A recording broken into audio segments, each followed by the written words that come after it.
welcome to another episode of the Vestibule Podcast.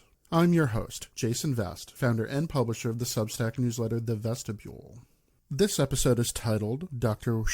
and bears the subtitle The Halloween Apocalypse Gets Doctor Who's Series 13 Off to a Rollicking Start. This review was first published on December 31st, 2021, and was written by myself, Jason P. Vest. The episode's pedigree is as follows. The Halloween Apocalypse, Chapter 1 of Series 13's season-long, 6-episode serialized story subtitled Flux, was written by Chris Chibnall and directed by Jamie Magnus Stone. It stars Jodie Whittaker as the 13th Doctor, Mandip Gill as Yasmin Yaz Khan, and John Bishop as Dan Lewis. The Halloween Apocalypse guest stars Craig Ells as Carvanista, Roshinda Sandal as both Anna and Azure, Sam Spruill as Swarm, and Jacob Anderson as Inston V. Vinder. The episode is 51 minutes long and was first broadcast on both BBC One and BBC America on October 31st, 2021. And now, on with the show. Listen to me, Carvanista. If you think you have won this little skirmish, you are very much mistaken. Do not imagine, for a second, that you have got the better of us. Right, Yaz? Oh, yeah. We are totally in command. Is that right? Because from what I'm offering, you seem to be handcuffed and footlocked to a gravity bar, which in 79 seconds will release you into the boiling acid ocean directly below, where your bodies will instantly disintegrate. Even if you survive that, which you won't, in 4 minutes' time, the entire planet will be engulfed by a nearby giant red star. Oh, and if you try and escape, my kill discs will blast you to pieces. Meanwhile, I am now far away, travelling towards what will in future be known as the final hours of planet Earth. What? Don't worry, you'll be long dead. Ah. I must admit, Yaz, I can't help feeling that some of this is my fault. Some. All of this is your fault. What do you mean? Accidentally blowing up... Section 1. Goings and Comings. On Halloween night 2021, Doctor Who returned to television for its 13th series in 16 years, offering audiences a shortened season of 6 interconnected episodes that showrunner Chris Chibnall, star Jodie Whittaker, and the British Broadcasting Corporation, or BBC, promised would tell a single story. The shift in narrative format mimics classic Doctor Who's serial structure while introducing, for the first time since New Who's 2005 debut, an appropriately ambiguous season subtitle, Flux. This premiere is no small matter either, arriving after months of news stories about Doctor Who's future, gave fans much to consider, to embrace, and to regret. As late as the day before the Halloween Apocalypse's October 31st, 2021 broadcast, these developments threatened to overshadow Flux despite the BBC's recent intense promotional push. The network's executives, it seems, belatedly realizing that Flux is their proper focus. Given these news flashes' fast and furious pace, divided attention was inevitable. To recap, first came July 29, 2021's announcement that Series 13 would be Jodie Whittaker's third and final season as Keeper of the TARDIS Keys. Whittaker here follows the now expected pattern established by her 3 immediate predecessors in the role, with David Tennant as the 10th Doctor, Matt Smith as the 11th Doctor, and Peter Capaldi as the 12th Doctor, all playing the program's titular protagonist for 3 seasons, or series as the Brits call them, before moving on to other roles and challenges, causing Doctor Who fans everywhere to lament the incumbent performer's retirement before feverishly speculating about her or his successor. Such has happened with Whittaker, who received the consequent outpouring of acclaim for her work on Doctor Who as graciously as she has handled everything else related to the part.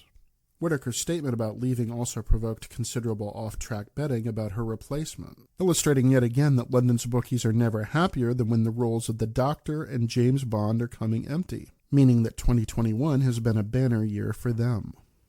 Whittaker fully deserves this praise, which has been too parsimonious during her tenure aboard the TARDIS. Considering how terrific she has been as the 13th Doctor, some viewers may have forgotten that Whittaker took over from Capaldi while facing backlash from regressive Who fans for breaking ground as the first woman to play the role. She has been superb in every episode despite lingering and wrong-headed criticisms about the supposedly poor writing that has dogged her installments. As readers of my Series 11 reviews know, I don't share this opinion, leading me to report with equal regret that Chris Chibnall will depart alongside Whittaker. Chibnall's critics, some of whom fall into the category toxic fandom as if born to it, have crowed about the fact that he becomes the first of Who's revival showrunners to captain only 3 seasons of the BBC's flagship time travel drama. Russell T. Davies, after all, oversaw 4 full series and the 5 later specials that concluded his era, while Stephen Moffat managed 6 full seasons, including the 50th anniversary year of 2013 and its 50th anniversary special, The Day of the Doctor, to prove to Chibnall's haters that he has been fired. In this telling, Chibnall's dodgy creative decisions, particularly Series 12's controversial but fascinating Timeless Child storyline, produced declining ratings and fan recoil, this last being less pronounced than its most vociferous advocates claim, but real nonetheless, that required the BBC to say enough. I cannot speak to these behind-the-scenes machinations. Yes, the BBC may have become so unhappy with Chibnall's choice to rewrite seemingly much of the Doctor's and the franchise's backstory that its executives pink-slipped him, making Chibnall's official statement that he and Whittaker agreed to a 3-series and out pact little more than professional face-saving. Even the BBC's request that Chibnall and Whittaker extend their run with an additional feature-length special that will celebrate the network's 2022 centenary and that will see Whittaker's 13th Doctor regenerate into her successor is not evidence that Chibnall leaves in better odor than his detractors claim. No, friends, as predictable as the sun rising in the east tomorrow morning, these readers of the BBC's corporate mind believe the network's bosses only approved the centenary special to squelch Chibnall from publicly disclosing their high-handed treatment of him. And who knows if such conjecture is true? Everyone at the BBC may in fact backbite everyone else all the time. Truth be told, I neither know nor care. Unlike his haters, I have found Chibnall's era to be as enjoyable and edifying as Russell T. Davies's and Stephen Moffat's, with Chibnall's missteps being less objectionable than claimed to wit. He thankfully avoided Moffat's compulsion to turn companions, especially women, into characters whose lives revolve fully around the Doctor. Then came Russell T. Davies's September 24, 2021 announcement that he will return as Doctor Who showrunner for its 60th anniversary year in 2023, a move that delights me as an unabashed admirer of Davies's writing for the franchise and for everything else, but that has provoked schizophrenia in members of the Chibnall as villain camp, many of whom publicly extol the Davies era as those halcyon days when Doctor Who was fit and fabulous. Even if nostalgia makes memories hazy and gauzy and unreliable, and, if you look hard enough, you just might locate online comments by these same people about how rubbish Davies was during his first go-round with Doctor Who. Especially, they said, his tendencies for too convenient denouements and too bombastic series finales. Pay no attention to these contradictions, however, since we must remember that 1. Whovians are a famously chatty and disputatious bunch whose incessant carping is a force unto itself, and 2. Noting such hypocrisy interferes with declaring Chris Chibnall the worst Doctor Who writer since Stephen Moffat, who, in his day, was the worst thing to happen to Doctor Who since Russell T. Davies, who was, well, you get the picture.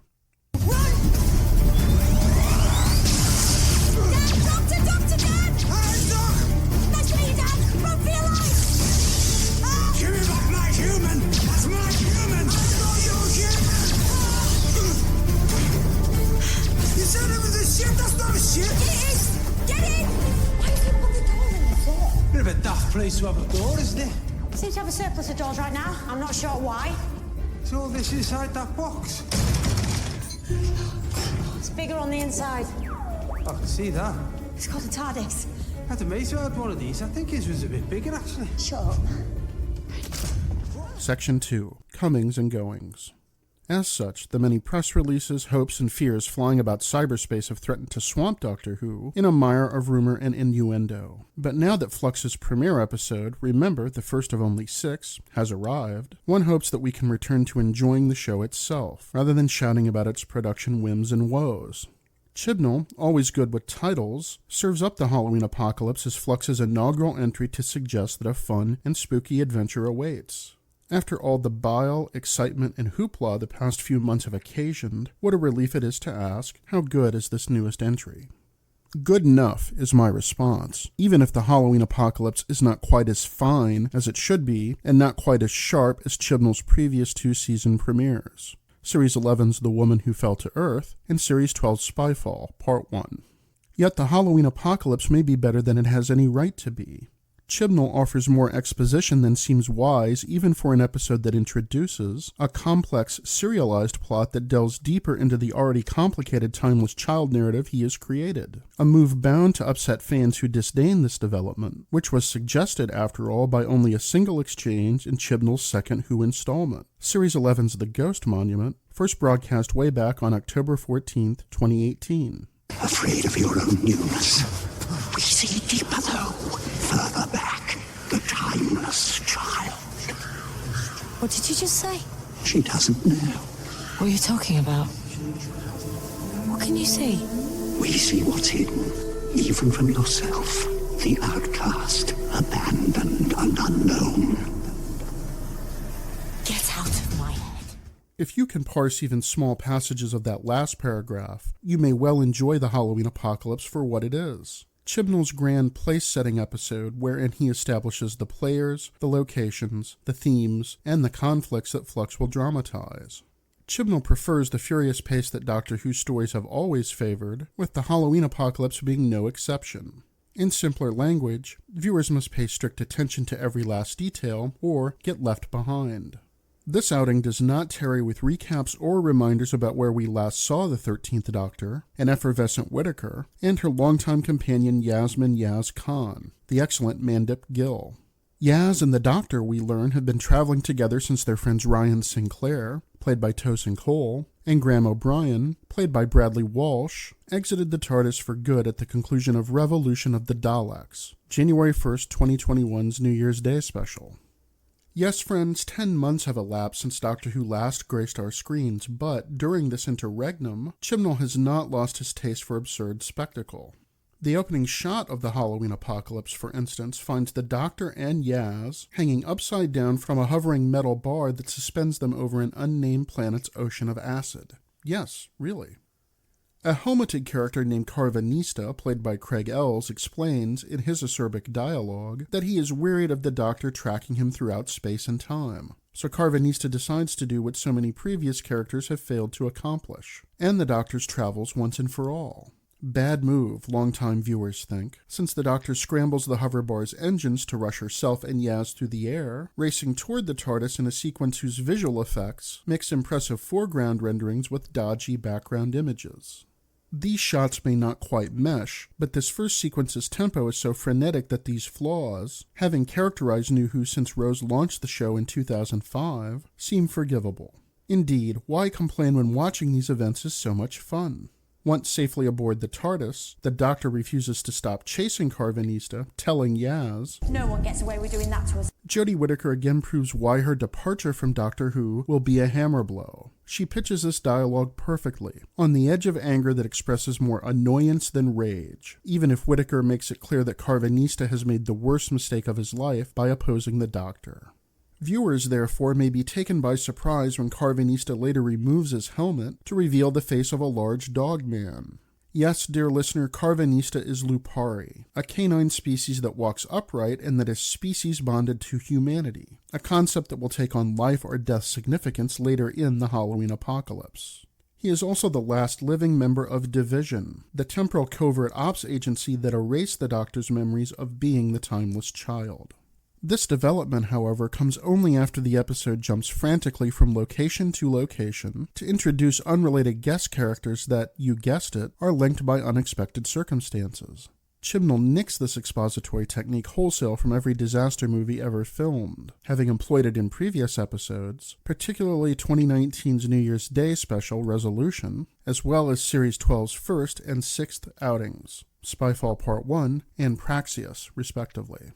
Viewers are flung from Liverpool, England in the year 1820, where a man named Joseph Williamson, played by Steve Oram, ominously presides over scores of bereft workers digging huge tunnels underneath the city, to the faraway space station observation outpost Rose, where Officer Inston V. Vinder, played by Jacob Anderson, makes his daily report, number 21,754 to be precise. Despite Vinder's view of galactic space being unimaginably beautiful, nothing much has changed.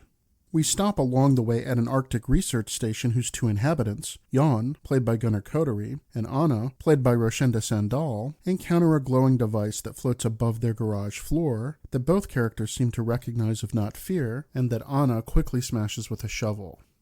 The Doctor, in the meantime, receives a vision or psychic projection from a creature known only as Swarm, played by Matthew Needham, as he breaks free from his millennia-long confinement in a cage located on the remnants of the Burnished Rage battleground, whatever that is.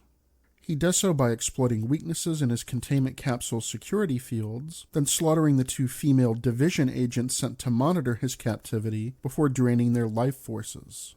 Swarm then seems to regenerate, Time Lord style, into a different incarnation of himself. This one also called Swarm, and now played by Sam Spruill, who bears a face that resembles a varnished human skull with rocky or metal spikes jutting from different areas. As this description implies, Swarm is a menacing creation who recalls Chibnall's first Doctor Who antagonist, Series 11's Zim Shaw, played by Samuel Oatley, and who similarly profits from the makeup team's terrific prosthetics. As busy as this installment already is, we have not yet finished touring its locales or dramatis personae. No, the Halloween apocalypse keeps the surprises coming by including a single weeping angel, by next bringing back the Sontarans, that fierce but short warrior species whose members resemble dumplings in spacesuits, and, just to keep us on our toes, by then introducing a brand new companion in the form of John Bishop's instantly likable Dan Lewis. Whew. Blimey. Chibnall fills his narrative cup to the brim, requiring viewers to track these disparate elements not merely across the episode's fictional universe, but also across the first 15 minutes of the Halloween apocalypse's 51-minute running time. Put another way, and perhaps more generously, Doctor Who, on a frame-by-frame basis, gives us more than our money's worth in Flux's inaugural entry. What is that call sign? Why is it bothering me so much? Species recall. Universal pattern. That's it. Thank you. No, what? Wait. You're on species recall right now? The Lupari are species bonded to humanity. And for every human, there's a paired guardian Lupa. The bond is our genetic obligation and our honor, only ever to come into effect in the ultimate crisis. 7 billion ships. 7 billion humans. Man's best friend. Not if you don't power up my ship. But what is it you're saving them from? You don't know. I've been busy. The Flux. What's the Flux? A hurricane. Ripping through the structure of this universe. Disrupting every particle. The falling of the structure of the universe. A cataclysm of unknown proportions or patterns. We don't know for sure. And when is this Flux due to happen? It's already begun. Section 3. Leavings and Weavings. The Halloween apocalypse lives up to its name, particularly in its unabashed love of Doctor Who's long lineage of monsters. The Weeping Angels, for instance, may be Stephen Moffat's greatest contribution to Doctor Who's ever-expanding roster of extraterrestrials. But, in the Halloween apocalypse, a single member of this silently dangerous species haunts a human woman named Claire, played by Annabelle Scully, who comes upon the Doctor and Yaz just as they arrive in Liverpool, England on October 31st, 2021, having tracked Carvanista there. Claire says that she has encountered the perplexed Doctor and Yaz before, but that this meeting occurs in the future, making their confusion understandable. This short interaction recalls the meeting Sally Sparrow, played by Carey Mulligan, has with the 10th Doctor, played by David Tennant, and Martha Jones, played by Freema Agyeman, near the conclusion of Moffat's Blink, the brilliant third season installment that introduces the Weeping Angels for the first time. Chibnall's love of Who lore deepens to alarming proportions when Claire says that she is Taking the long way home. This reference to Moffat's The Day of the Doctor, the franchise's fantastic 50th anniversary special, evokes the statement made by the 11th Doctor, played by Matt Smith, during that episode's final moments that he will travel home, to his native planet Gallifrey, The long way round. a trip only completed by his successor, Peter Capaldi's 12th Doctor, in Series 9's penultimate episode, Heaven Sent. Got that? Yes? No? Maybe? Don't worry, dear listener, Chibnall designs the Halloween apocalypse to pay off plot lines, characters, and themes that stretch to New Who's beginnings and before, making his choice to drive this installment at a furious clip wiser than it initially appears, especially when its most significant details are laid out in so short a space. Would it surprise you to know that I have forgotten a few? Foremost among them the fact that Arctic researcher Anna, the one who destroyed that floating thingamajig with a shovel, is in fact Swarm's sister, revealed in a scene midway through the episode as a creature who sports a jewel-encrusted blue skull and the name Azure. Get it? Then there is the Flux, the subject of Series 13's subtitle. What might that be? Oh, nothing less than a universe-destroying force that resembles a murky shockwave rippling through deep space that Officer Vinder witnesses vaporize 3 planets before he escapes Observation Outpost Rose in a small pod. How shocking would it be to learn that the Flux will eventually consume Earth? Not at all? Chibnall here throws so many science fiction tropes into Doctor Who's narrative blender that everything and nothing become predictable. Given this episode's pell-mell rush, the fact that we can understand the Halloween apocalypse at all qualifies as some type of victory. This outing's expositional coefficient is big enough to drag it down, but Chibnall handles everything deftly enough that we can follow along, if, that is, we pay close enough attention. And the Halloween apocalypse is not yet done. It introduces a new companion to the Doctor and to Doctor Who, meaning that it qualifies as an important episode regardless of anything else. Although I had hoped that Series 13 would see Yaz travel alone with the Doctor, if we must meet a new companion, then Chibnall's decision to cast comedian John Bishop as Dan Lewis pays off magnificently.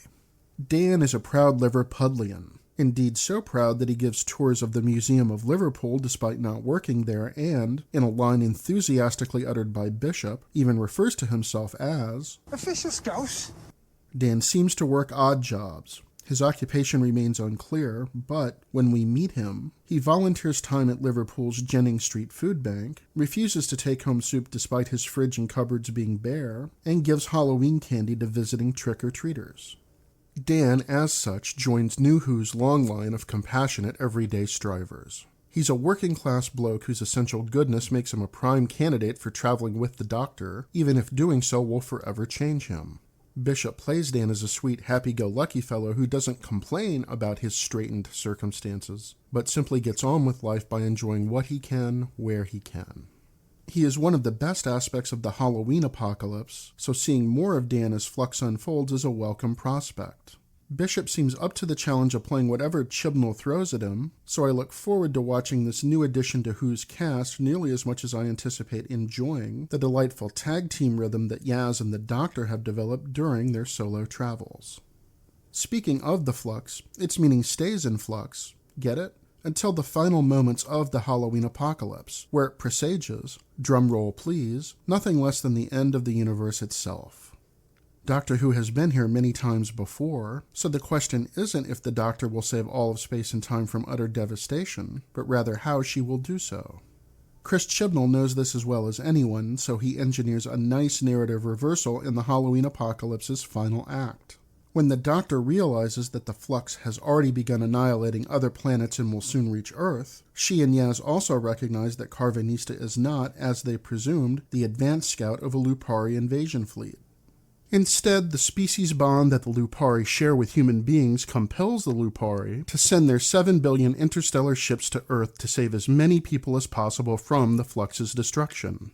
Carvanista is personally bonded to Dan, meaning that, despite not liking his personality, Carvanista attempts to save Dan throughout the Halloween apocalypse. Craig Ells is marvelous in the role, which cannot be easy given that Ells must play Carvanista as a proud warrior while wearing a furry dog head, whose expressiveness marks another triumph by Doctor Who's makeup team, even as it risks making Carvanista more cute and cuddly than intimidating. So friends, the Halloween apocalypse is all too much in conception, but better than expected in execution. This judgment is a credit to the cast and crew's talents, to say nothing of their commitment to bringing off a script packed to the gills with portent and incident. Chibnall sets a high bar for Flux's remaining 5 episodes, so let us hope these future installments slow down enough to weave many, if not all, the threads begun here into an attractive tapestry. The Halloween apocalypse achieves its chief aim, namely, keeping me coming back for more, so I shall credit Chibnall with a good enough job here, yet await stronger dramatic tidings in the weeks ahead.